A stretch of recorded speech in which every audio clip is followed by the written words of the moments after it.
Asher and Pipeman on W4CY Radio.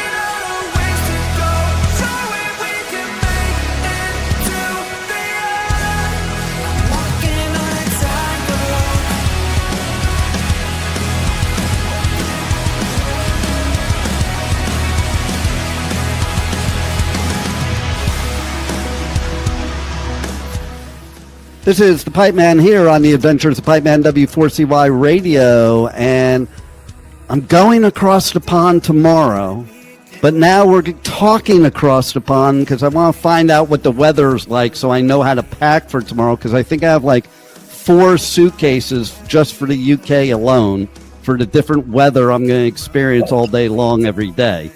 So let's welcome to the show, Detroit Run. How are you? Hey, we're great. We're great. Yeah, really good. So I have to tell you too, like if we're gonna have to do something to really get your name up in Google, because when I Google Detroit Run, you come up, but right above you comes Run Detroit. So I want all the listeners to know that that's not you. Yeah, definitely not us. So, okay, you guys are in the UK right now. Yep. And I'll be there tomorrow, getting ready for download. And here's what's really cool. I absolutely love that we have to find you at download to win. Tell us about that. So I kind of wasn't aware of it until probably a few hours ago. But basically, me, Wes, and Gary, look, as a band, we all love playing like practical jokes on each other, and this is just the latest one that they've decided to cook up just because I'm the only member who's going to be there. So they thought it'd be funny, sort of without my discretion, to put like a big wanted thing up and just say, "Oh, if you find him, take a selfie with him and tag us in it." And I think it would have been funny if I'd have not seen it, because I'd have had these people like coming up to say, "Oh, you're the singer of the Detroit Run." Yeah, there you go, let's get a selfie. So yeah, it's more of a practical joke thing, but at the same time, it'd be pretty cool to see the reach from it, to see if anyone actually tags on, and it'll be fun to get approached by lots of strangers. I love it. Like, that's so me. I'm originally from New York and New Jersey, and like practical jokes are like my first language. Okay, you know.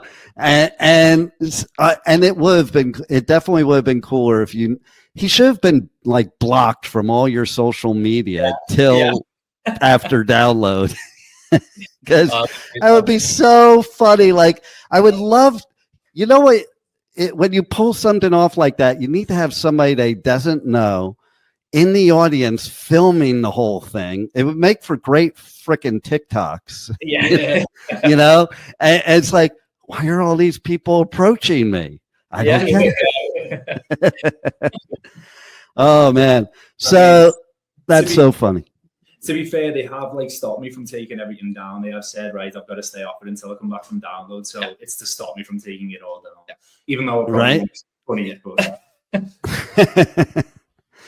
So tell us a little bit about you and your music for the listeners that have never heard you. You know, I know you guys are from Liverpool, so they're probably thinking, oh, the Beatles, because that's the only thing anybody ever thinks of when they hear of Liverpool. Okay. Except it's better nowadays, because the younger generations, some of them don't even know who the Beatles are, which blows my mind. But so now they'll just know who you guys are. So tell them a little bit about your band and what it's all about, how you as the artist would describe your music, not a genre, but just the music in general. I think our kind of style of music is definitely aimed towards the alt rock crowd, I would say. We kind of dive definitely alt rock, switching up with synths, you know, bringing that kind of big element to our sound. And I would say how we would really describe us is big synth rock. That's the best way I could say it. You know, big synth rock, and you know, we do feel we have a quite unique sound. It's not, you know, a sound that I've heard of much of. I'm not sure about you. For our city particularly. Yeah, for our city, definitely, because it's a lot of indie bands in Liverpool. You know, there's not a lot of alt rock bands. Right. So yeah, I would say that's us, definitely. Big synth rock. And how'd this all start? And I don't mean how'd you get your band name or anything stupid like that, but like, what was that moment in life for each of you that you woke up one day and you were like, this is what I need to do? That's a really good question. That's a very good one. For this particular band in itself, I think I've always loved making music. I've been in bands before and stuff. And after my last band folded up, I think it was a few months or so before I decided I wanted to do it again, but I wanted to change it up and have a different role this time, because in my other bands, I'd only ever played instruments. I'd never actually tried being a singer, but I used to get like side compliments of people saying, oh, you're a decent singer. Would you not try that?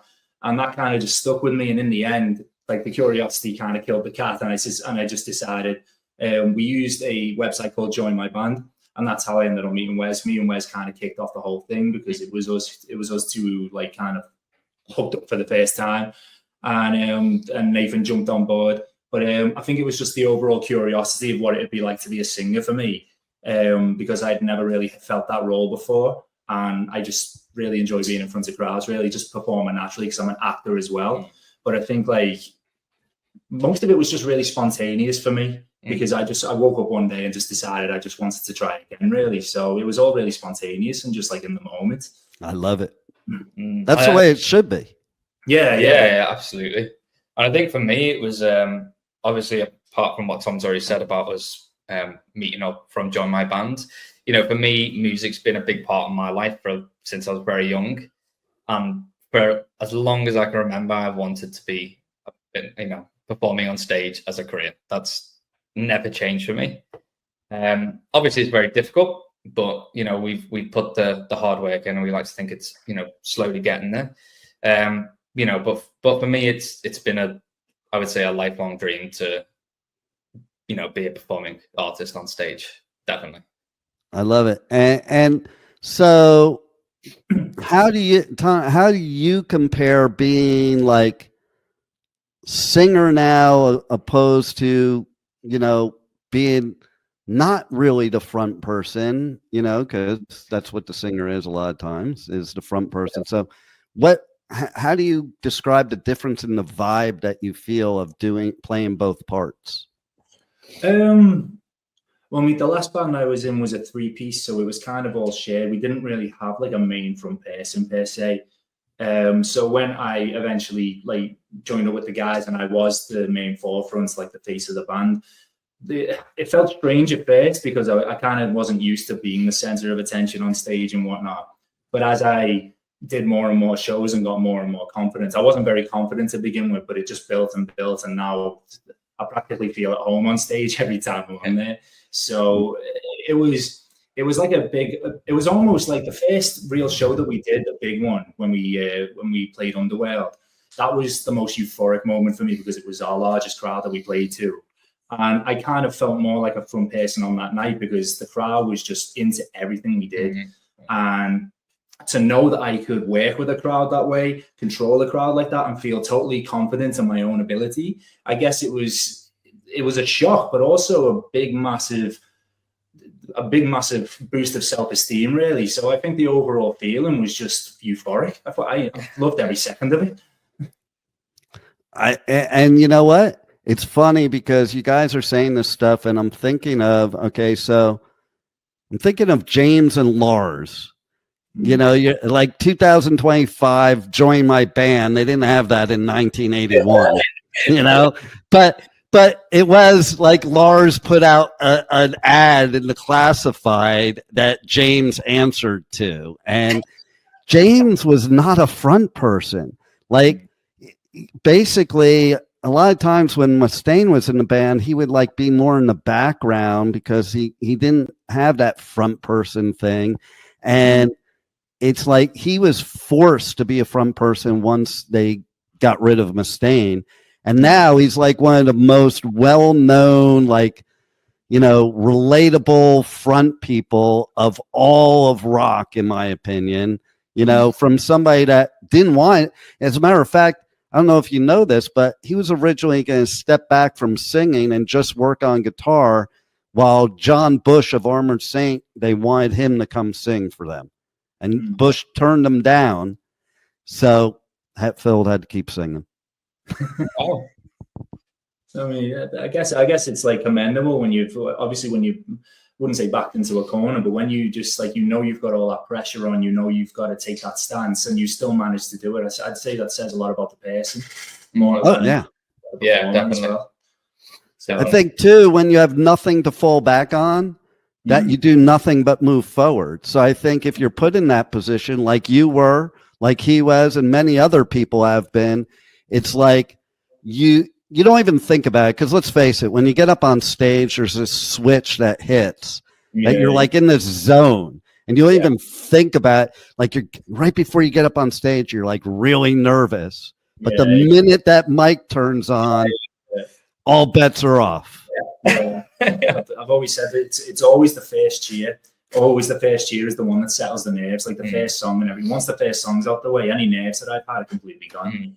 I mean, obviously, if we get like no reaction where it's just dead silence, maybe that might be a little bit, but it's never happened. Yes, to have that. Never happened. We haven't had that yet. So, you know, most of the crowds are usually very, you know, receptive towards us. Which that thought is in the back of my head every time. And you know what? As an artist, you're your own worst critic. So, you know, like, you probably get done and you're like, man, I really sucked. And the whole crowd's going like, yeah. Yes, literally. I think that's right? Like a gig. I think we're all just like, no, that wasn't great. But then everyone else is screaming saying that was great. So we're like, oh, it must have been all right. Nice. So, Defiance Part 1. I just got to be funny at first because I am in the U.S., okay? I kind of feel like it's more Defiance Part 2 in my country, okay? But tell us about the new album and, like, the story behind what Defiance Part 1 is. Yeah, I think so. Defiance Part 1 is obviously a collection of songs that, you know, we've been building over, you know, course of a period. And I think, you know, each song is representing kind of the direction we would like to, you know, we are following as musicians.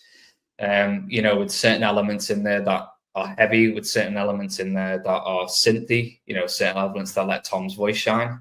And I think the collection of these songs shows what we are about. And that's what Defiance is about, is showing who we are. You know, with the potential to, if you listen to the EP, you can see the potential to branch out in other directions as well. It's kind of like there's no top. Do you know what I mean? We can go as far as we want with it. Yeah. So, no, you go ahead. So I mean, just like with Defiance as well, like a lot of the story behind it as well is just built around always having the open mind of just creativity. Yeah, it's always been about just testing different different creative skills that each of us in particular has that we can add, because each of us has our own particular ideas that we can add onto a song, or, you know, our own set of particular lyrics that we can correlate to the theme of the overall narrative of the EP as well. Because most of the songs, if you listen to them, like the lyrics and stuff, a lot of it is about fighting back against, you know, just anything that's against you, really, if I can put it in those terms. Like if you listen to Invincible, it's about fighting back against something that is trying to destroy you. Prototype is about fighting back against artificial intelligence. You know, it all has that correlating theme of fighting back against something, which is all very relevant. Yeah. No doubt. Okay, like, I remember being in the 80s and saying the machines are going to take over, and people thought I was full of shit, and here we are. Okay, you know, and then movies came out, and the Invincible, man, that I can relate to that, because I kind of feel like that, especially in like the things we go through in life, in our whole life, all the time. I think that's how we get through them, is by being invincible. It's a concept. It's not, you know, you don't take it literally. It's a concept. It's a thought process, you know? Definitely 100%. And what can we expect from a live show? I mean, considering a lot of things that we've heard, like the one thing that we've always heard from every show we've ever played is that like our stage presence is really good. Apparently, like, you know, I don't know where I get the energy from, but when I don't know where to get like, I'll go on there and I'll feel absolutely drained, but as soon as I'm on stage, it's like you said, the switch just flicks, and then I've got all this energy from somewhere. I don't know where, but I've got it. And we've always had the same compliment from people about having this anthemic kind of big like just a big sound. Yeah. You know, the big arena sound. Yeah, like just our aesthetic in general, just everything from our sound to our instruments to how I sing to everything. Everything seems very well balanced. Yeah, in how everyone feeds back to us or reviews us or anything like that. So. No, obviously our live shows, you know, a lot of work goes into our live shows. You know, we spend a lot of hours putting together, you know, different things that are going to make us sound the way we want to sound live. And with all that hard work behind the scenes, you know, we get a really good show out of it. And I think, you know, without the hard work of every member of the band, our live shows just wouldn't be as good. So it's definitely we love performing live, and we think we sound okay live. I think. Well, you know what? That's all good, because I just found out today, like, I don't know if it's confirmed yet or not, that basically Sharon dropped one of the bands. She will not announce which one yet, off of that Back to the Beginning show. So I'm just putting it out there to Sharon that you guys should be the replacement. Get me on there, man. I'll do it. Yeah. She won't have to pay any travel expenses. You know, you're right there. Right? You don't have to play like a Slayer fee or anything. And everybody, they're just going to be talking about Detroit Run after that whole thing. Like, they won't even be talking about Ozzy, because you guys will just steal the whole show. We hope. Do I want to steal the show from Ozzy, though? Yeah, I know. That's a rough one, right? Yeah. You know? I can't steal the show from him on his last time. I know, right? Well, he could just come sit on his throne during your set. I can live with that. Right? There you go. We'll put that out there. And in the meantime, if Sharon's running around like Download this weekend and she wants to take a selfie with Tom, okay, so what band are you most likely to be at their set at Download this weekend? Oh, God, there's loads. Green Day. Green Day is an absolute certainty, more than any other.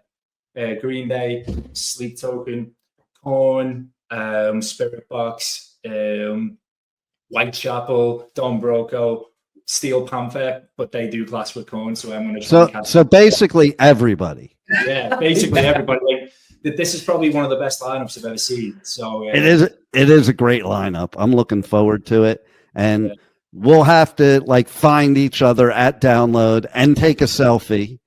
And in the meantime, let's tell everybody how people can reach out to you guys on the web, on your socials, how they can check out your tour dates, get the new EP, and most importantly, buy your merch, because the only way bands survive is merch. And you guys have some cool ass merch.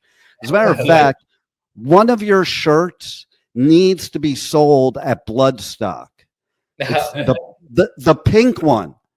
With the metal font. Yeah, that would be perfect for Bloodstock, for the Sophie Lancaster Foundation. Yeah, that would be good. Yeah, right. There you go. So tell everybody how they can check all that stuff out. So you can obviously catch us on all socials. It's at Detroit Run Band, and then you can also catch us on our website as well, which details any upcoming shows, the EP, any videos, you know, any kind of just general news. Yeah, it's just www.detroitrun.co.uk. Yeah, and so you can catch us on all of that, and obviously on Instagram, Facebook, Twitter, all of the above. Yeah. All of the handles are the same. It's at Detroit Run Band. All of it's there. TikTok as well. And see, now, you know what, too? I think you should do some kind of like bit. You want to talk about practical jokes? Now you could do a bit where you guys are going to do a Detroit tour, like only in Detroit, Michigan, because it'll be your Detroit run. Yeah, with the Detroit run. Yeah, exactly. Oh man. All right, guys. Well, you guys rock. Your music is badass. Everybody's got to check it out, or else they're not allowed to listen to my show anymore. And thanks a lot for being on the Adventures of Pipeman. Thank you. Thank you for having us. Thank you for listening to the Adventures of Pipeman on W4CY Radio.